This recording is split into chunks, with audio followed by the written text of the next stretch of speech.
2/3 of people aged 15 to 34 who go to the emergency room are there because they were beaten by police or security. Insane! Absolutely insane! How can anyone believe this? Yeah, the real number is probably close to 0.1%, by the way. So off, just a little bit off.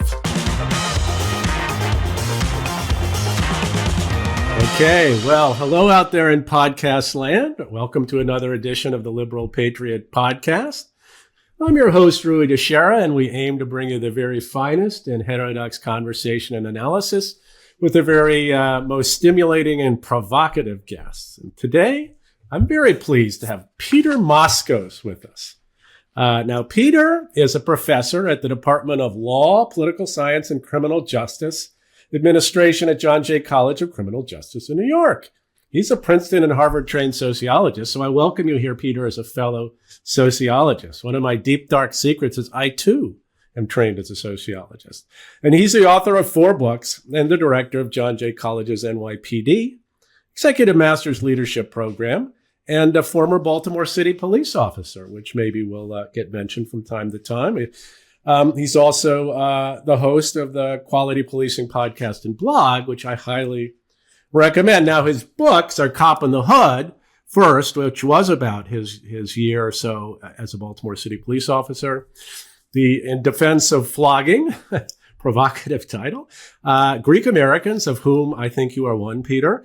And Forthcoming, Back from the Brink, Inside the NYPD and New York City's Extraordinary 1990s Crime Drop. So when can we look forward to that, Peter? When is that coming out? it is coming out March 20-something. Okay, great. So pre-order on Amazon, and we will talk about that at some point in this here podcast. Now, he's the author of many articles, which you can find in various places. And he wrote a great piece for the Liberal Patriot called The Crisis of Policing and Public Safety. And we're going to delve into that quite a bit because I think it hits all the sort of high points of policing and public safety policy issues. But first, I wanted to try to get a handle on crime stats, both long-term trends and more short-term trends. What is the big picture, both long-term and short-term, of what's been going on? Because I think there's a lot of confusion about this. People don't really know the facts very well. Well, long-term depends on how long you want to go, basically. I mean, long-term trends are crime and violent crime in particular skyrocketed in the 60s and kind of stayed there and peaked in 1990 and then plummeted starting really around 1994 is when the massive decline happened or started happening. And then there was a, dare I say, shocking increase that began a little before 2020, but really specifically began with the civil unrest after the murder of George Floyd. In cities like New York, shootings tripled overnight. Since then, things have been trending down again, which is good. Murders are down in most, but not all cities. We're generally not at, the low point, which low point meaning good, the low point in crime. It depends on, again, the city, but we're talking, 2015, 2016. So we know what we can do in terms of the levels of less violence we can achieve. We take some political will to get there. It's also worth pointing out, of course, when we talk from an American context, like, boy, our violence is still so much more than in, most West. Yeah, we are not a peaceful people. So, it's easy to say, oh, things are great. And they, comparatively, they can be, but we have a low bar when it comes to things like that. Well, how reliable are these statistics? I mean, I know there's some debate about this. Is the primary data source the FBI database or, city databases? Or how do we know what we know about crime trends? We know what we know because, first of all, the process is a crime happens, then people have to report the crime. And so a huge chunk of crime is lost right there, probably, in the range of half. And then cities, police departments compile the data and it works its way to the FBI. Now in what's called the NYPD system for nearly 100 years, it was the Uniform Crime Reports, the UCR. But that as it's filtered through or I shouldn't say filtered, as it's gathered, collected in the clearinghouse of the FBI there, and then that gets released as national crime data. And usually it's the 7 major crimes are the big ones of murder and felony assault and burglary and car theft, and there are a few others in there. And that's what people generally talk about when they talk about the crime rate. But that's, and that tends to be dominated by larceny, grand larceny, just because the numbers are great. And assaults. It's not there's not a conspiracy. I don't trust crime data because, any given point might be true, but when you start talking about different cities and different states, often they're definitional issues. They're supposed to be standardized, but they're not really when at the reporting level, because states have different definitions. I like looking. The only ones I really trust over time and looking at comparisons are murders and shootings. Shooting data is still hard to get, and that's really a shame since we have a new system and there's still no special column for just shootings. It seems kind of important. Most crimes do correlate with murders, so I like looking at that. I'm not, because I trust it because of the reliability of that data alone. Right. So I think isn't that part of the debate? I mean that obviously the murder thing is most likely to be reported, but that if you really want to, but that could be delinked or at least not completely correlated with things like carjackings and theft and what have you. That we assume they move roughly up and down in the same way, but the magnitudes may differ quite a bit. The magnitudes can differ. In carjacking in particular, it's a little bit of a fad. So some cities have carjacking problems and others don't. But I mean, again, cities generally keep track of carjackings, but that's not something that comes out in the national crime stats either. But in an individual city, I would certainly, look at the carjackings in a place like DC or Chicago year to year, and I think those reportings are probably relatively accurate. But it is interesting. I mean, if you ever hear that crime is down but murders are up, or vice versa, no, don't believe it. Something's weird, right? So broad brush, how much is crime down from its peak, recent peak, would you say? So the recent peak, and I'm looking at the murder rate, in 2020, it was 6.8, so just under 7 per 100,000. And last year's probably just under 5. So, that's down a good chunk there. It was 4.5.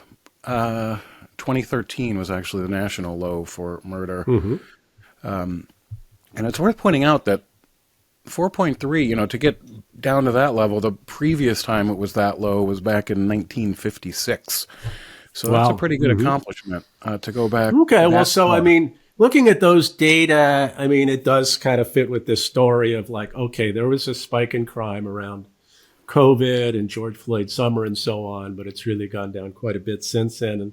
And, what's there to be upset about, right? I mean, things are basically great. There's hardly any crime in a relative sense. And so people are getting hysterical about nothing.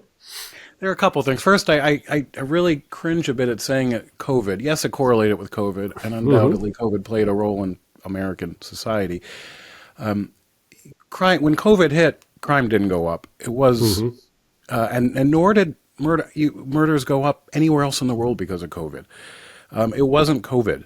It was a combination of things related to COVID, but protests, depolicing, and linked with America's gun culture and so on. But it can't just be cavalierly dismissed as it was COVID, because that is misunderstanding the nature of crime. Yeah, fair. The other thing is, all crime is local. To paraphrase Tip O'Neill in politics, being local, most people are at basically zero risk of being murdered. The problem is the neighborhoods that do have a lot of crime. And so there's a lot of talk. Yes, generally people always say crime is up even when it's not. But crime can be up in your neighborhood, and it matters. Are you afraid to leave the house? Do you hear gunshots from your bedroom? Those are things that matter to people. So the idea, it was worse in 1990. You heard that a lot, by the way, when violence was rising in 2020. And what a bizarre thing to take the high point of American violence and say, well, as long as it's less than that, things are okay. Actually, murder rate was actually higher in 1980 than 1990. People forget that too. But Right. 1990 was particularly brutal because it was related very much to the public selling of crack, and it was very isolated in certain communities, and those communities were simply devastated by it. But public's in the hierarchy of needs, basic feeling of safety is pretty high up there on the list. Yeah. I mean, Gallup, does this regular survey, I guess, every year on perceptions of crime and so on. And the most recent iteration, I mean, they actually were having some historic highs in how unsafe people felt they were and their likelihood of being victimized. How safe do they feel walking X amount of distance from their home and all that jazz. So it's interesting that even as we've seen this secular decline in crime from its recent peak, people are, still extremely worried. And a lot of them do feel unsafe. The feeling of unsafe is often not so directly related to murders, quite frankly. Crime in general, or well, even that. So it's a public order issue. I mean, right. Okay, talk about that because I think that's a key distinction. Yeah, if you live in a neighborhood where people are getting shot, then you have legitimate reason to be afraid of gunshots. But most people don't live in neighborhoods that have a lot of shootings, and so neighborhoods that had been considered safe statistically and by the people who live there. And often that's why people move to those neighborhoods, precisely to get away from feelings of unsafety. Suddenly, there was a great increase, at least where I live in New York City, of just obviously mentally ill people roaming around, twitching, occasionally attacking people. But that the increase in homelessness and public visible homelessness, these are things that, in effect, it usurps public space in different ways, and that very much affects people's perception of safety if they don't want to walk down the sidewalk or in front of that certain homeless encampment, or there's somebody on the subway train acting erratically. You have to be on guard.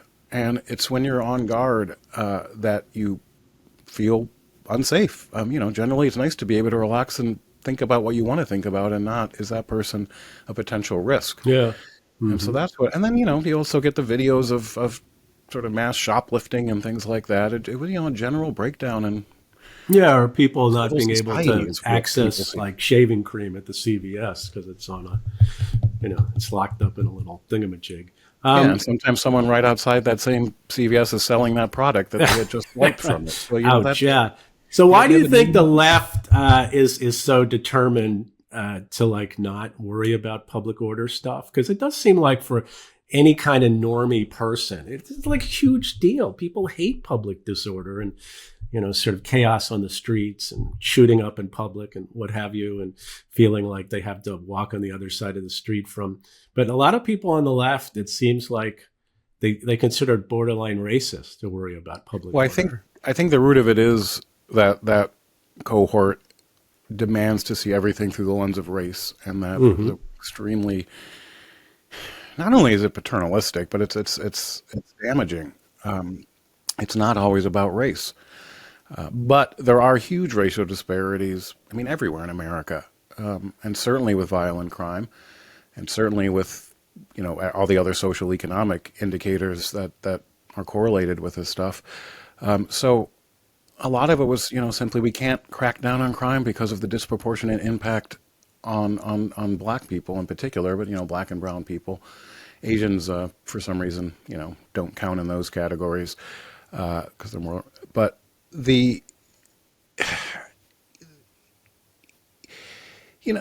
the problem is, of course, it's black and brown people are the most likely to be victimized by criminals who often live in their neighborhood. So there is a very annoying, let me just say, white progressive movement that says, well, I feel safe, so therefore we don't need policing, or public order isn't an issue. Well, those are the people that have the means to leave the second they don't feel safe.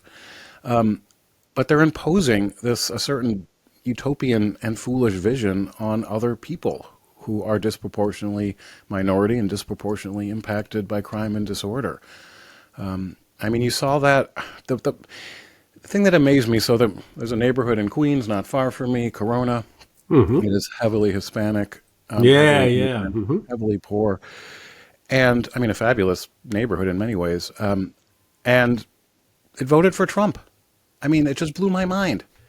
Yeah, yeah. This minority, non-Anglo neighborhood in Queens would vote for Trump, and they also voted for AOC, which is Mm-hmm. that's a very small Yeah.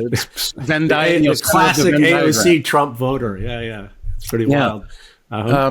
And the reason is because these quality of life issues and increased violence, they were just felt it was being ignored by the city. People telling them it wasn't happening. Don't believe your own lying eyes. And what they saw happening is the direct result of policy. And of course, it's not at the federal level. That's the shame. But their city council representative doesn't support these things that my abolitionist city council representative does. I live in a little further west in Astoria, Queens. And it is, open prostitution. Well, the state changed the law to legalize, they struck loitering for the purpose of solicitation. That was a choice. And now you have people Right. publicly hawking their wares, and you take that tool away from police. That was how it was policed before. Because everyone, the whole point is people are supposed to, prostitutes want to be known as for what they're selling.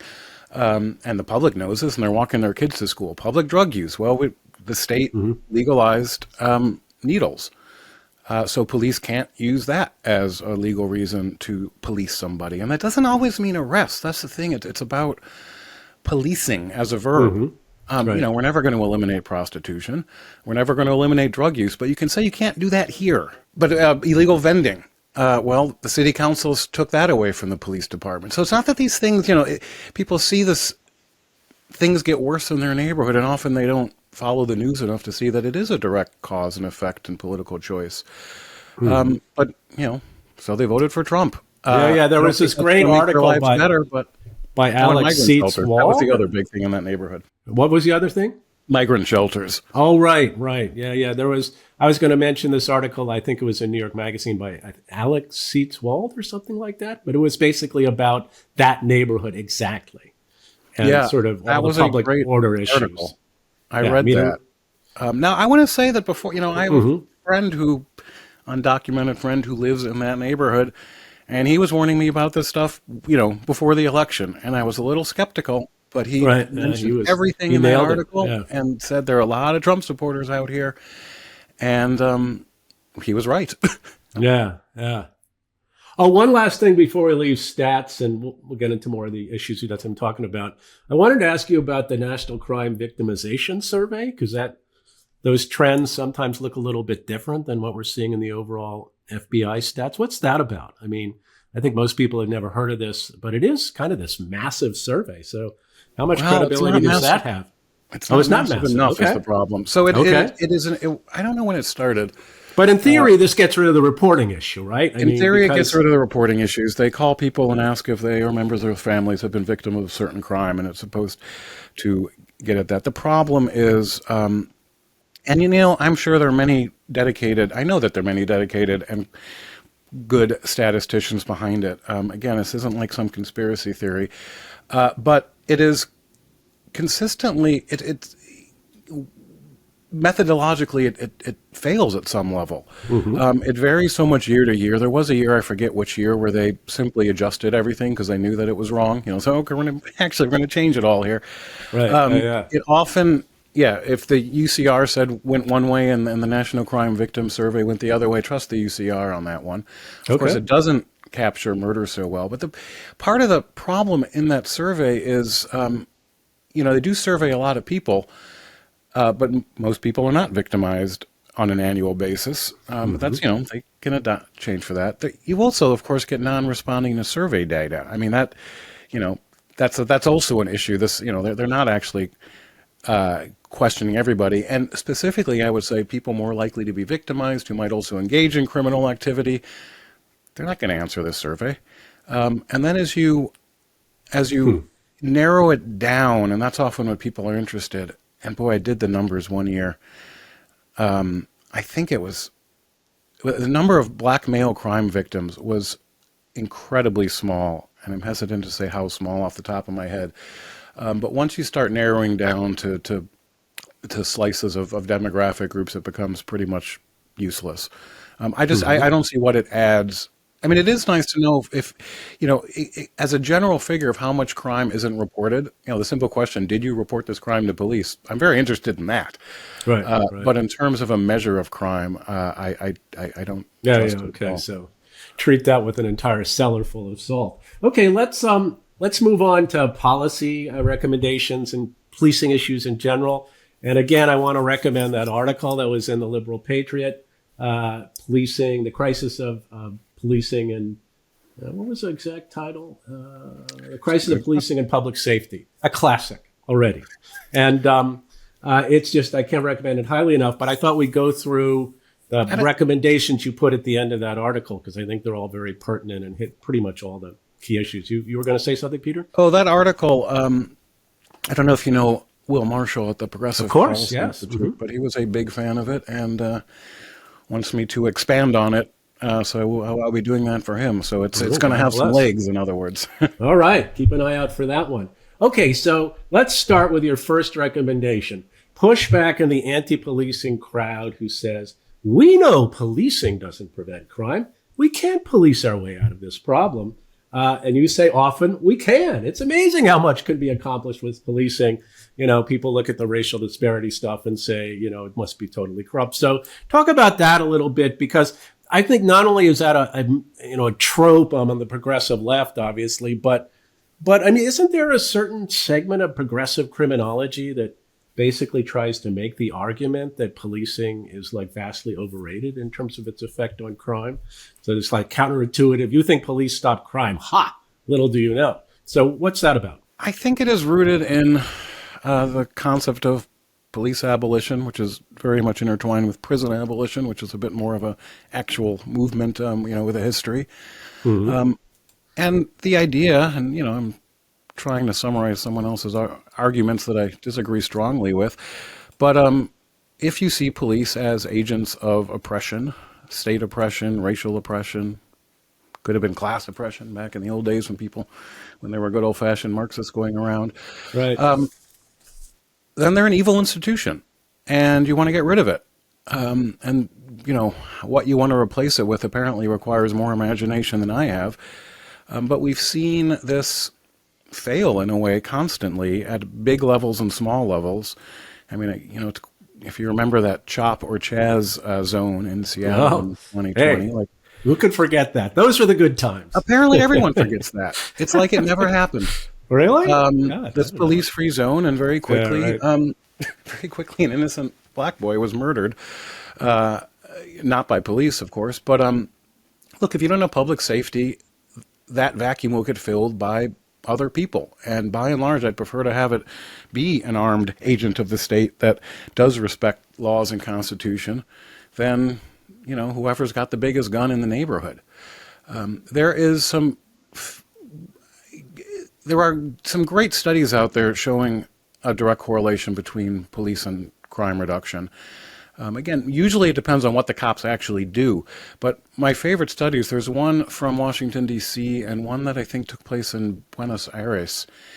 And the Washington, D.C. one looked at terror alert levels back when we had those. And when it went to high, basically they had cops standing around really doing nothing, but just that mere presence. And they said, well, let's use that as a natural experiment. And look at the crime in the area, and it dropped substantially. Buenos Aires, you had the same thing. It was a different reason. It was because of, I think it started because of a terrorist bombing of a synagogue, but police presence changed. You see that same thing, and that's just the presence. And then, of course, we do know certain things work. Hot spots policing, putting cops where criminals are, and this sounds so obvious, but going after known repeat offenders. Right. There is this, crime does not happen in the abstract. It is somebody doing it. There's someone with agency has chosen to do it. Often it is the same person hurting people again and again. And often known to cops. But when you do arrest that person, and if you do prosecute that person, and even incarcerate that person, that has an impact on crime. Now, yeah, there are negatives that can be associated with that, whether it's innocent people stopped or simply the cost of incarceration. But absolutely, we can police our way out of many problems if we define the problems correctly. If everything goes back to racism or housing, well, no, cops are not going to solve that. Yeah, well, the catch-22 here kind of is if you do those things, have more policing, hotspots, whatever, try to go after the repeat offenders, that will have a disparate racial impact, right? So people who believe that racial disparate impact is prima facie evidence of racism, it's kind of like they've just closed off everything you could possibly do to do anything about the problem, which is strange, but I think that's nevertheless a... So talk about how weird it is for people to think we can't, if policing did stop crime, it would have racial disparate impact, and therefore that would be bad. So, because I think that's a huge deal out there. The rubber really hits the road with gun violence. You get this horseshoe effect now where you have progressive prosecutors and politicians who are now against gun control. And boy, once we liberals give up gun control, I mean, we're doomed on that. If we've lost the far left on that. And it is because of the racially disparate impact of gun law enforcement in cities. The problem is, if you look at cities like DC or New York or Chicago, upward of 95% of shooting victims are Black or Hispanic. And from that, we can assume of shooters as well. Most shooters don't get caught, so we can't be certain, but, we do get some. 95%, that is a racial disparity that, I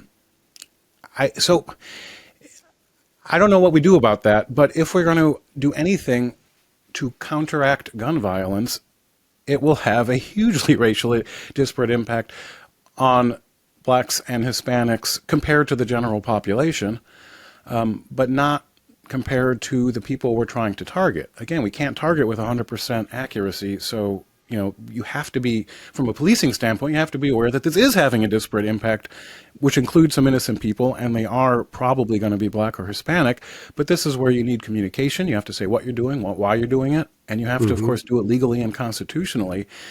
But the logical extension of, this idea that all that matters is the disparity versus the population is, we can simply stop going after shooters. Let's decriminalize crime. And that would end that, but boy, the impact of that would be, horrible. But we can't talk honestly about race in this country. And that, police departments have to deal with reality, and they can talk about it or not talk about it. But these racial disparities are real. And that's no reason to stop policing. The other thing about, my forthcoming book, Back from the Brink, is about the crime drop in New York City. And what's interesting about the 1990s, so murders went from about above 2,100 in 1990 and and then dropped under 500 rather quickly, but ended up being under 300 in New York City, which is, dare I say, a European level of murder, almost still higher. But good times. Yeah, good times. During the 90s, poverty in New York went up. It wasn't because the economy got better in New York City. And because people always try and find other reasons. Anything but policing they want to look at. But the economy does get better and worse and is not very correlated with violence. Arrests in the 1980s with community policing, David Dinkins, arrests in the 80s in New York City went up more than arrests in the 90s. That's a fascinating little detail as well. So it wasn't that we simply locked everybody up. It was that we started the police department, first of all, they just started caring about crime again. And now that sounds like, yeah, no shit. But when Bratton became police commissioner, his right-hand man was a guy named Jack Maple. And he asked police chiefs, how many people were shot last year? Seems like he wanted to know. Right. And nobody knew. They said, I don't know. I don't know. NYPD did not That's know how pretty many funny. people were shot in 1993, in 1994. And he said, well, that's crazy. And so he started keeping track of that. And it was above 5,000. Hmm. So we still don't know how many people were shot in New York City in 1990. It was Right, probably close to right. 7,000 people. But the idea that the police department didn't know that basic number, it was indicative of the fact that they weren't policing it. The idea was stay out of trouble, avoid corruption, avoid scandal, avoid racial Hmm. unrest. But hey, we'll listen to the sociologists. It's not our fault, it's society. Fix the root causes, and, that's our job. So the only sort of accountability police had was in the clearance rate, where they felt an obligation to, make 3 arrests for every 10 robberies. Robbery was always the bellwether crime of that era. Hmm. And as long as they did that and stayed out of trouble, they were fine. Right. So the department became focused on crime, and nobody can show. This is, I started graduate school in 1995, and so I'm reading all these root causes arguments, and I'm sociologists saying that the real secret is police have no impact on crime, and I'm thinking, well, they're clearly wrong because there's nothing else happening now in New York but a change in policing philosophy. And that's why I got into this field, because I said if Hmm. all the experts are wrong, it's probably a good field to get into. There's going to be some, Thomas Kuhnsian scientific revolution happening here, which never Right. happened, by the way. But Yeah, don't hold your that's how I breath. got, that's why I Hmm. said let's study this and what's going on. So Back from the Brink is kind of, how many years are we now? 30 years in the making, where I'm finally answering the question that I had back in as a Harvard grad student in 1995 and 1996. Well, speaking of shootings and police, I mean, this is really the other aspect of the sort of depolicing, abolish whatever the police, et cetera, is not only is a racially disparate impact whenever you enforce the law, but the police are running around shooting people right and left, especially black people, black males, and unarmed and so on. So, I don't think people know, I know people don't know the stats about what the trend actually is in police shootings. And it's not what people think, right? So tell us about that, because I think this is like massively misunderstood. So when Michael Brown was killed in Ferguson, Missouri by Officer Wilson, reporters called me up and said, well, how many people do cops shoot and kill each year? And I said, well, I don't know. We don't know. We don't keep track of that either. The UCR technically did. They released a Hmm. figure, but because of the nature of reporting where, on the street, the cop would have to put the guy who was killed as the victim, even though he might have been shooting at cops. Like, in terms of form filling, it was a mess, and they would not put the officer down as the suspect in a homicide, because Hmm. there was no question about what happened. Anyway, so we knew it was an undercount. We didn't know how much. It turned out it was like a 50% undercount. So those numbers were all but useless. But then, the Washington Post and the Guardian and a specific person who created a website, which he no longer keeps it up, but that was the best source. People started counting. Okay, let's see how many people cops shoot and kill a year, and the answer is about 1,000. And it has gone up slightly, but then the U.S. But this is population. armed and unarmed, This right? is total, yeah. Total, yeah. Because the unarmed Yeah. shootings are much, the tiny portion of A it. tiny Right? portion. It's also Yeah. it's. I don't know how to get around it. A friend of mine, Nick Selby, wrote a book called "In Context." I think might not be the title, but he actually looked at these shootings because there are unarmed. People are killed by unarmed people. Hmm. Just because you're unarmed doesn't mean you're not a threat. Similarly, just Hmm. because you're armed doesn't mean you are a threat. Right. Fair. So it's not, even that's not a perfect indicator. And there's some cases, especially if an unarmed person then gets the cop's gun or something like that. But anyway, you can still just beat someone to death unarmed. So, but when you get to, so the real question is, are they justified legally and morally? And those are two Hmm. different standards, by the way. But and you really start to have to, I mean, we're talking single digits at this point of really just bad, what I would consider bad shootings. So it's, it'd be nice if that number were zero, but it's never going to be zero. The question is, how much effort is it worth to bring that number from 12 down to 8 or whatever is feasible? There's not much juice in that squeeze, quite frankly. But there was also then the narrative that cops were only shooting black people. And I felt kind of dumb saying it, but I was like, cops shoot white people too. And that doesn't, necessarily justify cops shooting other people, but you can look at the data and you have to be honest about it, but if there wasn't a racial angle, it wasn't getting traction in the media, and so people only saw reports about cops shooting black people. The numbers are disparate compared to the overall population, but again, are they disparate to people? Yeah, and Roland Fryer did that famous study where he looked at your likelihood of getting shot by the police if you were, depending on what race you were controlling for police encounters and all that jazz. And it turned out you were more likely to be shot if you were white than if you were black. Though not mistreated, but we've also, shootings. Yeah, you don't want to put too much weight on two anecdotes, but two of the January 6 white guys have been shot and killed during traffic stops.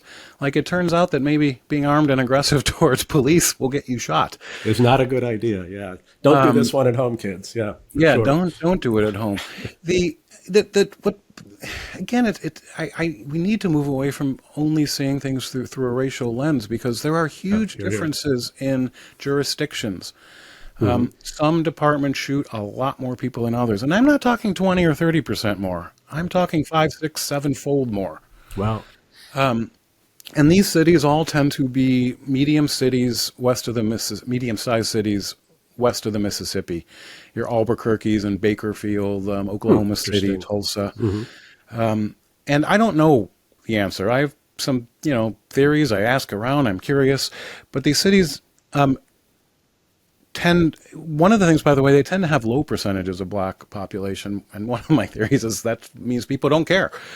But there is a certain different culture. The areas are larger. There's crystal meth. There are more tweakers out there. Cops are patrolling alone.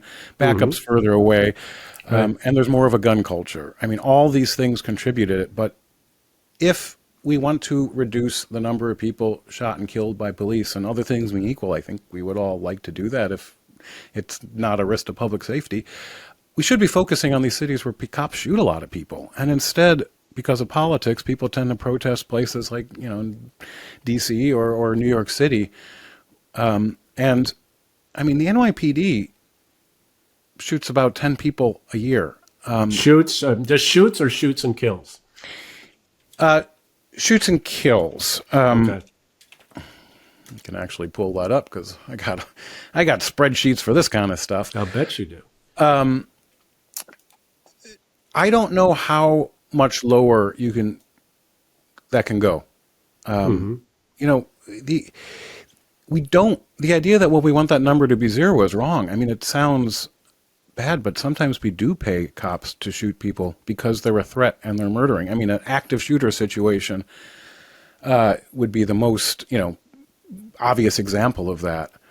So cops shoot and kill, it's varied, but between 6 and 13 people a year for the past decade. And this is total, armed and unarmed, right?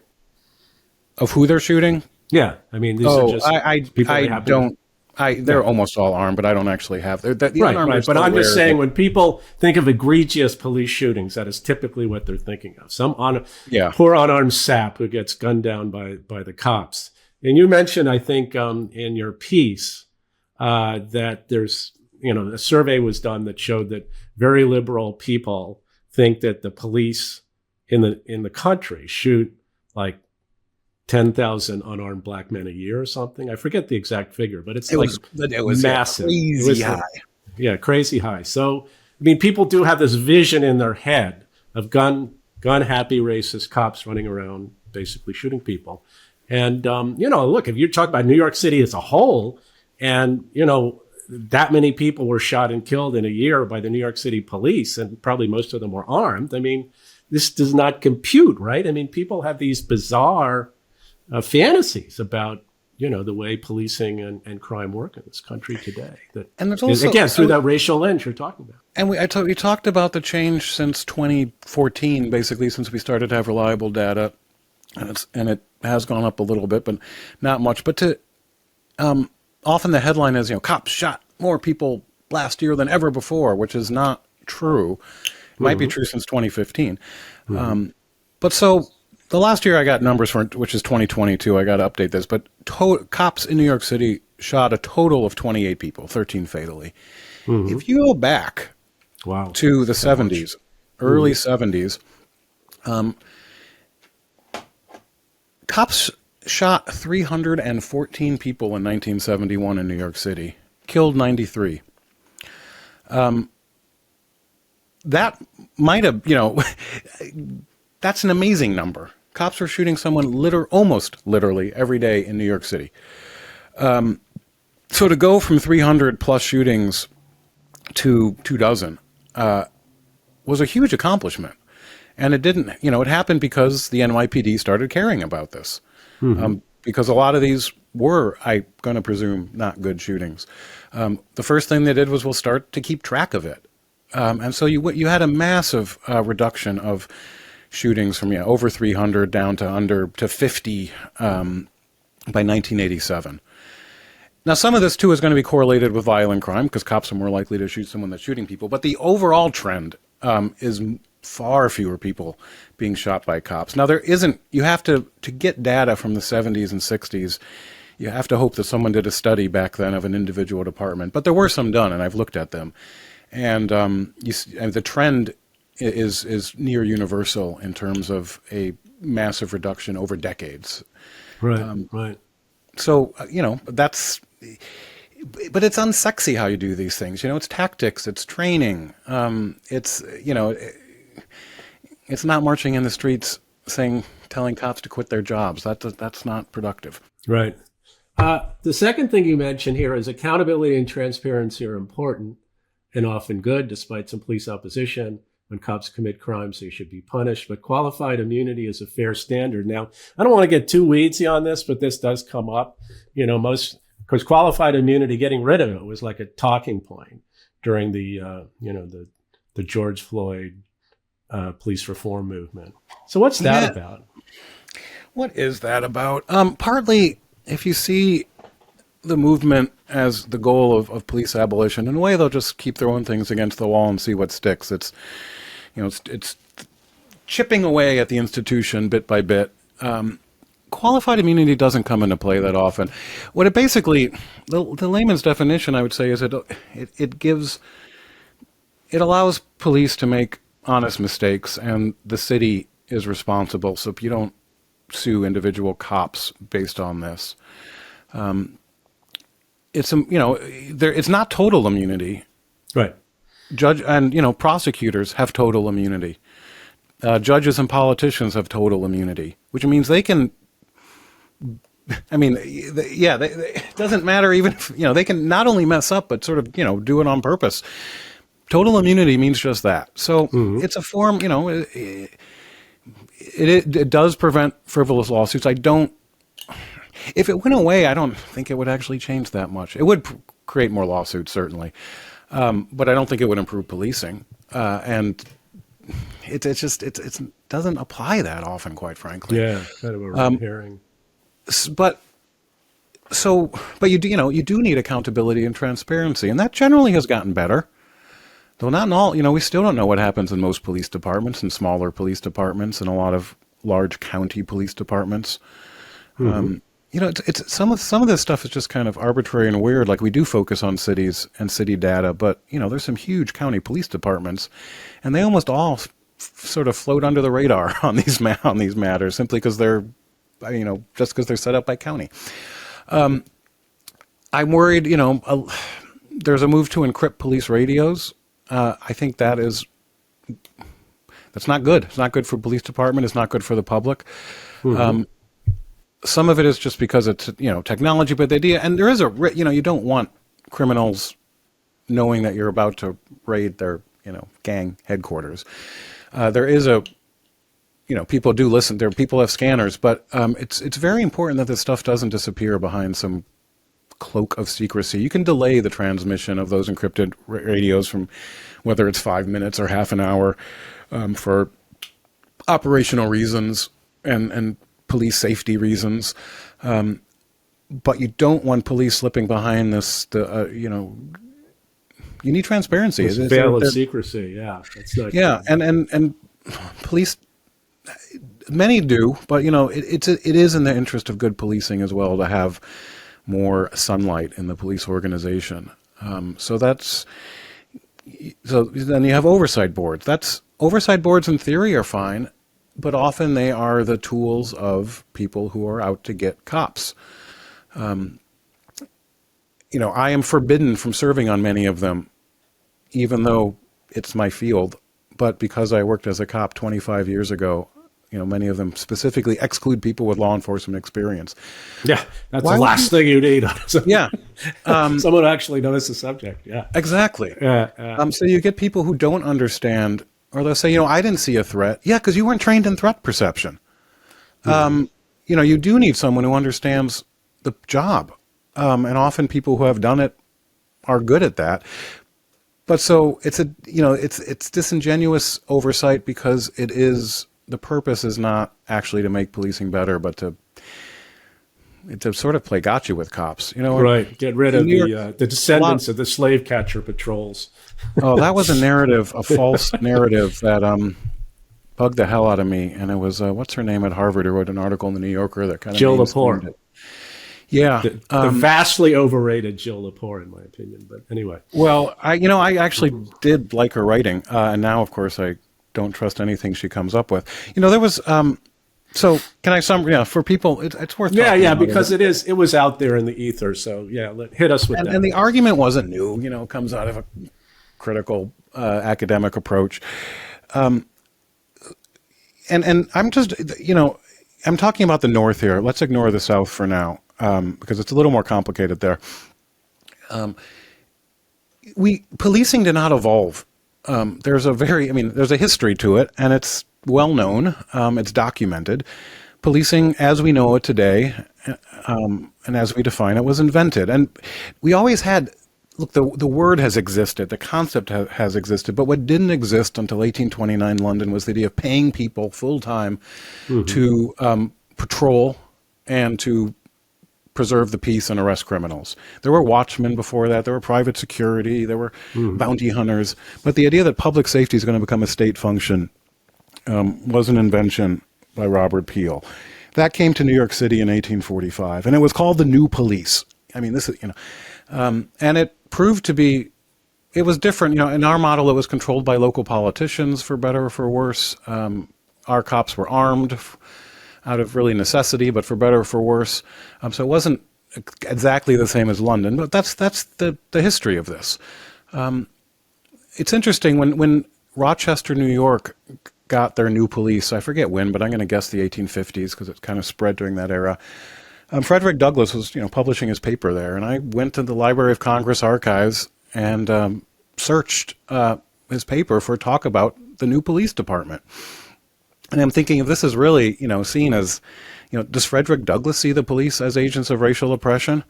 And, perhaps I missed the key story, but basically he didn't talk about it at all. There was some reference to the cops and some criminals, but he didn't seem bothered by them. And I'm thinking, well, Frederick Douglass wasn't bothered by the imposition of this. That's revealing. But so Jill Lepore wrote this article, this ahistorical article saying that police evolved from slave catchers. And the part that got me was there was a statistic in there, and I blogged a lot about this at the time, and I forget the exact number, but some amazingly high percentage of young black men admitted to the hospital, she claimed, were there because they were beaten by cops. Oh, yeah, I remember this one. Yeah. And it's wild. It was such a high number. It should have set off anybody's bullshit detector. It did not pass the sniff test. She was off by like a factor of 100 or something, and she misread a study. And I'm thinking, she has her research assistants who probably did the research, but this passed through how many levels at the New Yorker of various editors, fact checkers, copy editors, and nobody said, this is obviously a crazy number. This can't be right. And it wasn't right. And I don't know if it was because of me or other people, but raised a fuss. And, eventually they issued a correction, but they never actually said what they did wrong. It just disappeared. They just took out they took that out, and that's sort of like, well, why not be honest at least? Say what you said and say what the actual number is, because it's telling that it could be so wrong. But it's a hill worth fighting for, because if I teach a lot of people who are considering going into law enforcement at John Jay College, and we need good cops. And if you see policing as an inherently evil institution, why would you want to join it? If it really is a legacy of sign up with those people. Yeah. Yeah. And so, it sounds almost a bit hokey, but I do believe in the nobility of policing and why a lot of people want to become police officers for the right reasons. It matters. There are a lot of flaws in policing, and there are certainly a lot of flawed police officers, but the institution is good. And we need it, even if, that's the other thing, it's a necessity. But so that narrative is quite harmful. But, once it's in the New Yorker, of course, it's yeah, that's the thing about they can issue a damn correction like considerably after the fact, without even clarifying what it doesn't matter. You've already said it. It's out there. And the reason why it gets through all those layers is because, it basically fed into people's already existing biases. And most people, basically, they can't quantitatively think their way out of a paper bag anyway. So it's pretty easy to put stuff over on people about this stuff. And that's why you need to be very careful and responsible with this stuff. Here's the actual, I did just look it up. She said that 2/3 of people aged 15 to 34 who go to the emergency room are there because they were beaten by police or security. Insane! Absolutely insane! How can anyone believe this? Well, yeah, because it's you just shake your head, right? Has she never been to an emergency room, if nothing else? I mean, you didn't talk to a doctor, you didn't talk to a cop. The real number is probably close to 0.1%, by the way. So off, just a little bit off, just a smidge. Well, you have this great thing at the end of the article. The centrist positions that start from the premise that policing is generally good and criminals generally are not. Focus on that, and everything else could conceivably fall into place. So that is. Yeah, there you go. Unfortunately, I've become more cynical. As I first thought everyone was I thought we were all in this together to make policing better. But no, there are some people who are pro-criminal. And I don't mean that they're pro-crime. But they are pro-criminal. And, they want to help them, ideally, so they don't commit crime. Sometimes it's redefining what crime is. But we can try and help people. So I'm all for trying to get helping people so they don't commit crime. But policing is generally good, and criminals generally aren't. Just politically, speaking as a Democrat, why in the world would my party attack the third most trusted institution in America? Year after year, there's that poll. I don't know if it's Gallup or Pew. Yeah, one of those. Yeah. And every year, do you have trust in this institution? And it's always small business, military, police, 1, 2, 3. Right. That's extremely favorably perceived. And then, you get down to politicians and academics. They're way down on the list. And they're saying, they talk about, we need greater police legitimacy. I am for more police legitimacy. It's better than less police legitimacy. But you know what? I don't know. I think police are perceived pretty legitimately. It's like physician, heal thyself. You're the one telling you need to increase police legitimacy, and they're viewed as a lot more legitimate than you are. Yeah. So, kind of telling. So partly I go, maybe we don't have to convince those people. We have to ignore them. Yeah. And just appeal to those, but they're at a local level, especially in city council, you can get people with incredibly anti-police attitudes. But, they have other policies I support. People are not single issue voters, but the idea that you could have so many Democratic socialists on the New York City Council who are against the NYPD, that they don't represent the public on that position, at least. Maybe and they don't represent, Black or Latino working class people either, as you pointed out. Again, this is like one of the striking things about the whole BLM movement was simultaneously as people picking this up and saying, defund the police, the people who most wanted more policing were people in these kinds of poor Black and Latino neighborhoods, much more than these, white progressives, obviously. So Well, it's just and you see that bizarre. consistently in poll after poll that Black Americans want more policing more than white Americans do. Now, Black America also wants better policing. Of So course. there's a little bit of nuance, more than white people care about that. But yeah, you have people shouting for more policing and politicians saying, no, don't, you're wrong. We The can't New York police City our way Transit out of this Union, problem. Yeah. the New York City Transit Union, which is a heavily minority union, keeps begging for more policing on the subway, and politicians ignore that.